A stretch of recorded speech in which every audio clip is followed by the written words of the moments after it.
over 60 years of being active in the business, I've never lost a man. And one time I had 5 crews out on tall towers. I feel pretty good about that. In fact, I'm prouder of that than probably any of the towers we ever built. I'm 83 years old. I've been a tower contractor since 1973. Been a manufacturer since 1975. I'm a former iron worker. I joined the Ironworkers in 1966. I decided I wanted to get into the towers because I had some background in those when I was a teenager. So I started my own business in 1973 and realized as a subcontractor that I wasn't near as independent as I thought I would be. So I thought in order to get some independence in this business, I need to start being a general contractor or the manufacturer. So I started manufacturing towers. We built towers anywhere from 20 foot to our tallest was 1,950 foot for KXOJ out of Tulsa, but it's an FM radio station. Well, we built towers, I think, in almost every state in the Union. Sold towers in Nigeria. We sold several towers in Puerto Rico, the Virgin Islands, and we've sold them in Afghanistan. We sold some to a military contractor in Afghanistan. We've been pretty successful, and we've never lost a man. My opinion of the current state of the telecommunication towers, cellular towers out there is really not good. They're an absolute mess. You can get on Facebook and look at the many photos that are posted on there, and you can see there's absolutely no planning. If there is any planning, the plan is distorted and misdirected because of all the other lack of planning prior to the latest modification or change. Each one of those lines, when it gets a coating of ice on it, how in the world can anyone even calculate the weight on an affair like they've got up on these towers? But there's been no change in the standards or the specifications. The planning is just really not good at all. I avoided cellular. Because it's just too difficult to work. The carriers should get involved and look at what they're getting for their money and find out from some of the installers what the problems are in building these towers. Tower owner was responsible for providing a safe workplace for the workers, and that's not what we're seeing on these towers. I remember the AT&T towers. We had a deck.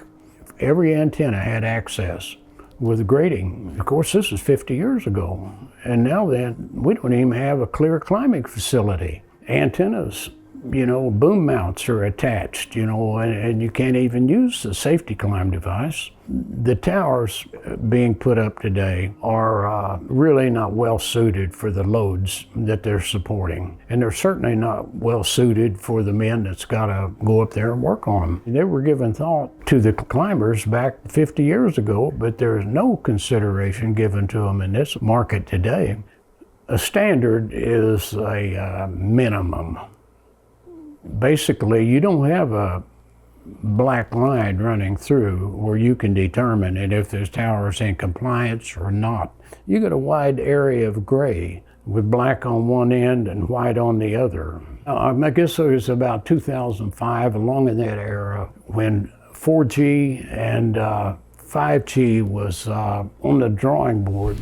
Towercos and tower owners, they realized that the antennas for 5G are so much larger than what they had originally planned on. Some of those towers, original towers that were sold back in the early 90s, were designed to support 4 or 5 carriers. But those 4 or 5 carriers were small antennas. These 5G antennas are like 5 times as big at least. They're as big as a door. The towers were grossly overloaded when they put the 5G up there, so they're not going to support 4 or 5 carriers, and they're lucky if they can get 2 on some of these towers. So we were covered up with orders, getting opportunities every day for tower modification.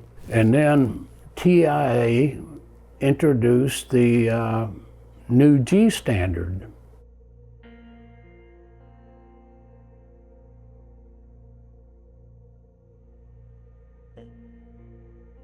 all of the tower modification business that we were seeing just disappeared. Rather than modify the towers, what they did was they just lowered the threshold of the standard.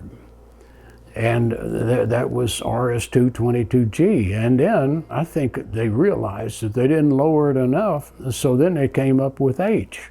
And when H came out, that gave the owner about an average of about 10% more loading capacity than what they had under G. And this covered the majority of the United States. In fact, I remember looking at a map. The only place in the United States where the towers actually increased, where they had to be made stronger, was in the Everglades. And you know, there's not any towers in the Everglades. All the coastal areas around there, they got the break from the H standard. The overall configuration of the tower, giving consideration to the difficulty of climbing and working on them and installing the antennas and the sector mounts, that's not changed at all. It's the same way they've always done it, and they just keep making them heavier and heavier and heavier, and the antennas are bigger and bigger and bigger.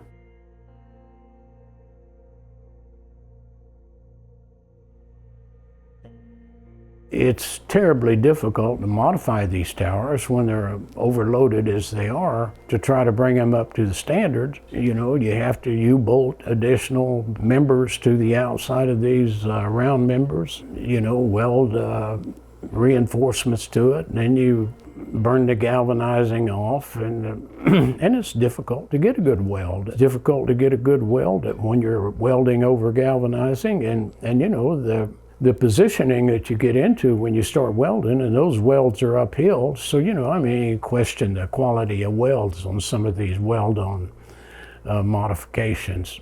The carriers should get involved and look at what they're getting for their money and find out from some of the installers what the problems are in building these towers.